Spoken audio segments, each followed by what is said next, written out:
여호와께서 사람의 목소리를 들으신 이 같은 날은 전에도 없었고 후에도 없었나니 이는 여호와께서 이스라엘을 위하여 싸우셨음이니라. 여호수아 10장 14절. 아멘.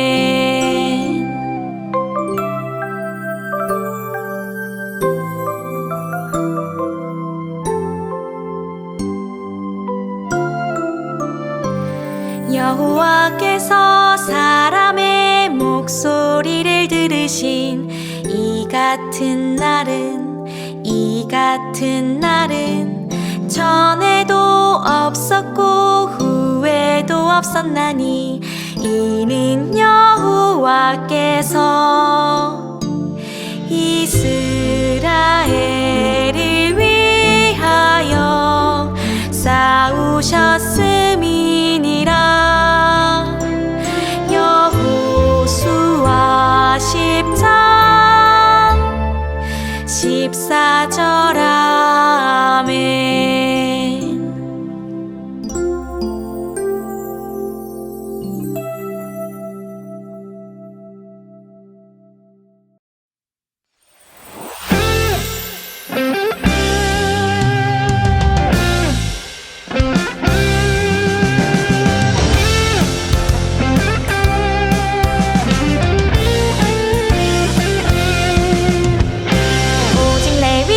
지파에게는 모세가 기업을 주지 아니하였으니 이는 그들에게 말씀하신 것과 같이 이스라엘의 하나님 여호와께서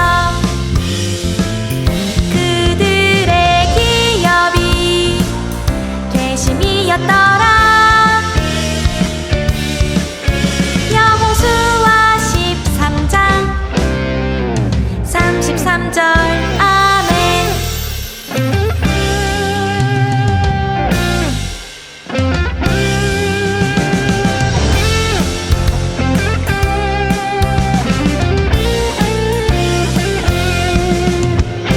오직 레위 지파에게는 모세가 기업을 주지 아니하였으니 이는 그들에게 말씀하신 것과 같이 이스라엘의 하나님 여호와께서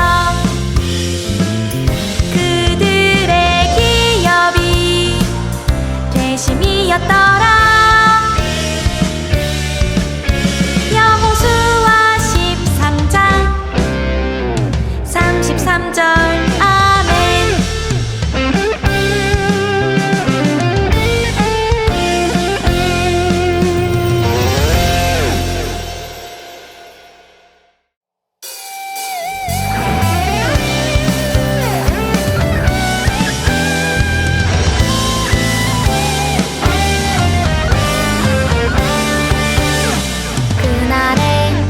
여호와께서 나와 함께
이스라엘 백성들은 여호수아의 명령에 따라 가나안의 많은 성읍을 정복하였어요. 하지만 하나님께서 쫓아내라고 하신 가나안의 민족들을 모두 다 쫓아내지 못하였어요. 하나님의 은혜로 길고 긴 정복 전쟁을 마쳤구만. 이제 각 지파별로 다 분배도 마쳤고 이 땅에서 평화롭게 살아가기만 하면 되겠구만. 그럼 이제 평화롭게 지내기만 하면 되지. 그런데 말이야, 우리 납달리 지파의 땅에는 베세메스 주민들과 이 베다나 주민들이 아직까지 지내고 있던데 여전히 쫓아내지 못했다네. 그런데 말이야, 이들이 우리 납달리 지파를 위해서 열심히 일하고 있단 말이지. 우리 지파를 위해서 열심히 일하고 있으니 우리 땅에서 살 수 있도록 해도 되겠지? 사실 우리 스불론 지파도 기드론 주민과 나할론 주민들을 다 쫓아내지 못하였네. 사실 우리 지파뿐만 아니라 다른 지파들도 가나안 주민들을 다 쫓아내지 못한 곳이 많아. 그들이 결심하고 나가지 않는다고 해서 차마 쫓아내지는 못하고 노역을 시키고 있다네. 그래도 우리 말을 잘 듣고 우리를 위해 일을 해주는데 같이 살아도 큰 문제는 없을 것 같네. 바로 그때였어요. 여호와의 사자가 이스라엘 백성들 앞에 나타나서 말하였어요.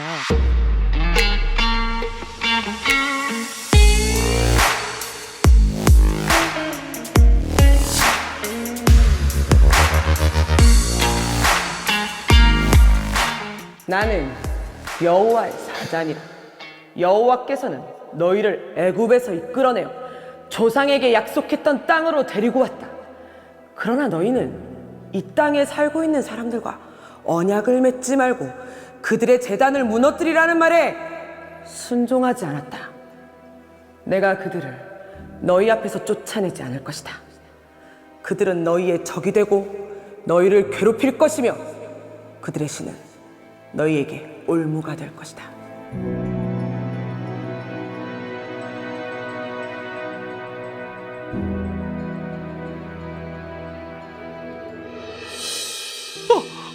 아이고 안 들립니다. 저희가 잘못했습니다.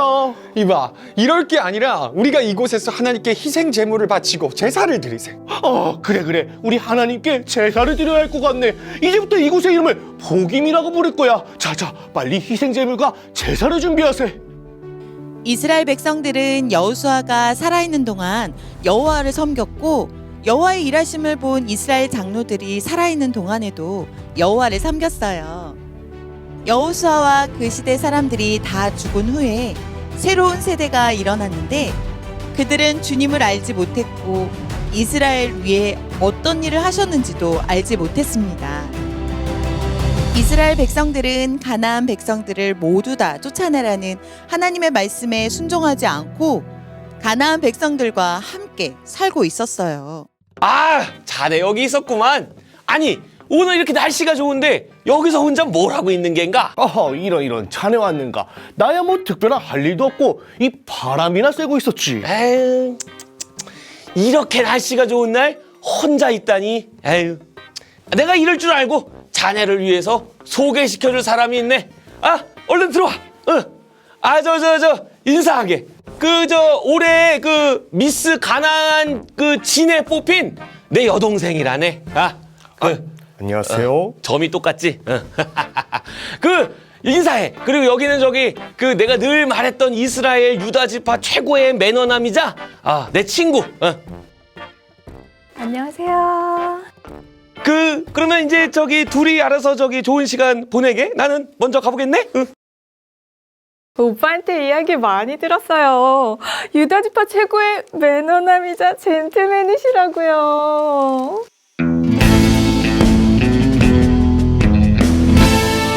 제가 또 한매나 하죠. 전 여성의 부탁을 절대로 거절하지 않는답니다. 어머, 잘됐다. 전 이스라엘 사람들은 다른 민족하고 결혼 안 한다고 해서 걱정 정말 많이 했거든요. 이스라엘은 하나님을 섬기죠. 저희는 바알과 아세라를 섬겨요. 그런데 저랑 만나시려면 제가 믿는 신도 함께 믿어야 되는데 괜찮겠어요? 그건 조금... 어머, 유다지파 최고의 매너남이라고 했는데 그 정도 부탁도 못 들어주고. 제가 어릴 때부터 섬겼던 신인데 같이 좀 믿는 게 그게 뭐 그렇게 어려워요? 완전 꽉 막혔네. 당신하고 뭐 못 만나겠어요. 아닙니다. 괜찮습니다. 하나님도 믿으며 이 다른 신도 같이 믿으면 되죠. 걱정 마세요. 어머, 그럼 허락하신 거네요. 우리 빨리 결혼해요. 그렇죠 뭐.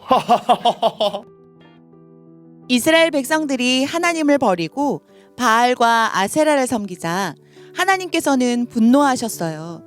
결국 이스라엘은 메소포타미아 왕 구산 리사다임 손에 넘겨주었고 이스라엘을 8년 동안 다스리게 했어요. 이야, 이스라엘 백성들아, 나를 경배하거라. 하나님, 저희가 잘못했습니다. 부디 저희를 저 나쁜 왕으로부터 구해 주십시오. 그대가 메소포타미아의 왕인가? 아니, 너는 뭐야? 나는 이스라엘의 사사 갈렙의 아우 그나스의 아들 온니엘이다. 뭐야? 감히 네가 하나님의 백성을 괴롭히다니 지금 이스라엘 하나님이 나와 함께하고 계신다. 에잇!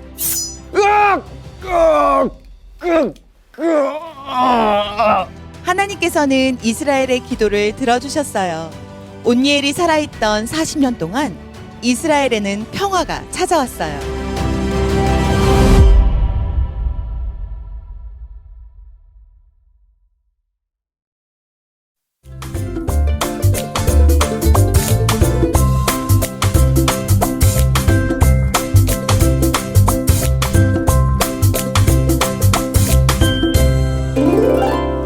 오늘 함께 배울 하나님의 말씀은 사사기 3장 9절 말씀입니다. 이스라엘 자손이 여호와께 부르짖음에 여호와께서 이스라엘 자손을 위하여 한 구원자를 세워 그들을 구원하게 하시니 그는 곧 갈렙의 아우 그나스의 아들 온니엘이라. 아멘. 안녕하세요 친구들. 여러분들 혹시 육하원칙이라고 알고 있나요? 모든 일을 설명할 때에는 6개를 설명해야지 정확하게 설명할 수 있다라는 거예요. 이 6개는 누가, 언제, 어디서, 무엇을, 어떻게, 왜 이렇게 6가지입니다. 생일잔치를 한다고 하더라도 누구의 생일인지, 언제, 어디서 생일잔치 하는지 등에 대한 설명을 우리는 다 해야 돼요. 그렇지 않으면 생일잔치를 했지만 아무도 잔치에 참여하지 못하게 되죠. 정확한 설명을 위해서 6개의 설명은 필요해요. 오늘 본문에서 드디어 첫 사사가 등장해요. 그 사사의 이름은 온니엘이라는 사람이에요. 이 사람이 왜 등장했을까요? 오늘 본문 말씀에 보면 사사에 언제 등장했는지 나옵니다. 바로 이스라엘 자손이 여호와께 부르짖었을 때 등장해요. 그러자 하나님께서는 구원자 사사를 보내주셨어요. 이스라엘 백성들은 왜 하나님께 부르짖으면서 찾았을까요? 그 이유는 우리 여호수아의 말씀 한번 기억해 봐야 돼요. 여호수아는 죽기 전에 마지막으로 설교하면서 이스라엘 백성들에게 선택하라고 했어요. 나는 지금까지 우리를 인도해 주신 하나님을 섬기겠다. 너희도 선택해라. 지금까지 인도하신 하나님을 선택할 것인지 아니면 조상들이 섬기던 애국가 가나안의 신을 섬길 것인지 너희들이 선택해라 라고 했을 때 이스라엘 백성들은 분명히 하나님을 나의 하나님이다 라고 고백하며 하나님만을 섬기겠다고 말했어요. 그때 여호수아는 분명히 경고했죠. 너희가 만약 하나님을 섬기지 않으면 너희가 섬기는 그 이방신들이 너희 가는 길에 발목을 잡을 거야. 그러니 너희의 고백대로 너희는 하나님만 섬겨야 돼 라고 분명히 경고해 주었어요. 그러나 여호수아가 죽고 그리고 아직 가나안에 정복하지 못한 땅에 살고 있는 가나안 백성들을 쫓아내지 못했어요. 왜? 가나안 백성들이 남기로 결정했는데 이스라엘 백성들은 그들을 쫓아내기보다 그들을 노예로 삼기로 결정했거든요. 자신들의 편의를 더 생각하게 된 거예요. 분명 하나님께서는 그들을 모두 쫓아내라고 했지만 그 말씀에 순종하지 않았어요.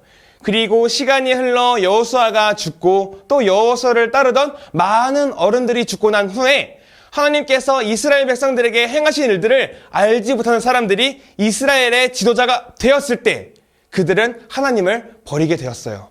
그들은 다음 세대가 아니라 다른 세대가 되어버렸다는 거예요. 하나님께서는 이제 전쟁을 알지 못하는 이스라엘 백성들을 시험하실 때 이 가나안 민족을 사용하셔서 이스라엘 백성들이 하나님을 다시 찾게 만드세요. 이스라엘 백성들이 너무 살기 힘들어 하나님을 찾으며 부르짖을 때 하나님께서는 사사라는 그들의 구원자를 세우셔서 그들을 보호해 주시고 그들을 구원해 주십니다. 오늘 등장하는 사사기의 처음 사사의 이름이 온니엘이에요. 그런데 다른 사사들의 이야기와 다르게 온니엘이 이스라엘을 구할 때에는 특별한 일에 대해 설명이 전혀 없어요. 다른 사사들은 이스라엘을 괴롭히는 나라들을 어떻게 구원했는지에 대한 내용이 나오지만 온니엘의 이야기에는 특별한 이야기가 나오지 않아요. 단지 메소포타미아의 왕이 이스라엘을 8년 동안 다스렸고 이스라엘이 하나님께 부르짖자 하나님께서는 그들을 구원하시기 위해 사사를 세워 하나님의 영을 그에게 부어주사 이스라엘을 구원하셨고 40년 동안 지켜주셨다라고 나와요. 왜 온니엘의 이야기에서는 등장인물 간의 대화나 사건에 대한 극적인 전개나 장면 설명이 없었을까요? 그 이유는 온니엘의 이야기를 통해서 사사기가 어떻게 흘러갈 것인지 보여준 거예요. 사사들의 이야기의 틀을 제공한 것이죠. 이스라엘 백성들은 하나님 앞에서 악을 행할 것이고 하나님께서는 진노하셔서 이스라엘을 압제하고 이스라엘이 하나님께 부르짖으면 그들에게 사사를 세워 구원하시지만 그들은 다시 범죄할 것이라는 이 사이클이 사사기의 전체 내용이라는 것이죠. 그런데 이 이야기가 사사기의 내용일 뿐만 아니라 여러분과 저의 이야기라는 거예요. 여러분들이 지금 힘들고 어려울 때 찾는 무언가가 있을 거예요. 제가 의지하는 분은 하나님이에요. 그런데 강도사님조차도 그 힘들고 어려운 일이 지나가면 의지할 분을 찾는 것이 아니라 나에게 더 새로운 재미를 주는 거, 나를 지금 당장 행복하게 하는 일들을 찾아요. 그럼 결국 하나님과 멀어지게 되고 하나님을 찾지 않아. 또 하나님이 기쁘시지 않는 일들을 우리가 하는 저의 모습을 보게 돼요. 아마 여러분들도 크게 다르지 않을 것 같아요. 이게 왜 그런 걸까요? 바로 하나님이 내 삶의 주인이 아니기 때문이에요. 수포가 될 수 있지만 이스라엘 백성들이 하나님께 부르짖다가 구원받으면 다시 죄 가운데 가는 이유는 사사기 21장 25절에 나옵니다. 함께 읽어볼게요. 그때 이스라엘에 왕이 없으므로 사람이 각기 자기 소견에 옳은 대로 행하였더라. 그들은 바른 길로 이끌어줄 진정 왕을 찾지 못했기 때문에 그들은 다음 세대가 아니라 다른 세대가 된 것이에요. 치학부 친구들, 여러분들의 삶의 진정한 주인을 섬기길 소망합니다. 그래서 같은 잘못을 반복하기보다 진정한 왕을 섬기며 고백하는 여러분들 되길 소망해요. 함께 기도할게요. 사랑하는 하나님 아버지, 우리의 삶의 주인이 하나님이 되기 원합니다. 내 마음대로 살아가기보다, 그래서 하나님을 멀리하기보다 하나님을 내 삶의 주인으로 인정하고 고백하며 하나님의 말씀대로 순종할 수 있는 우리 취학부 친구 될 수 있도록 믿음 더하여 주시옵소서. 감사하며 예수님의 이름으로 기도합니다. 아멘.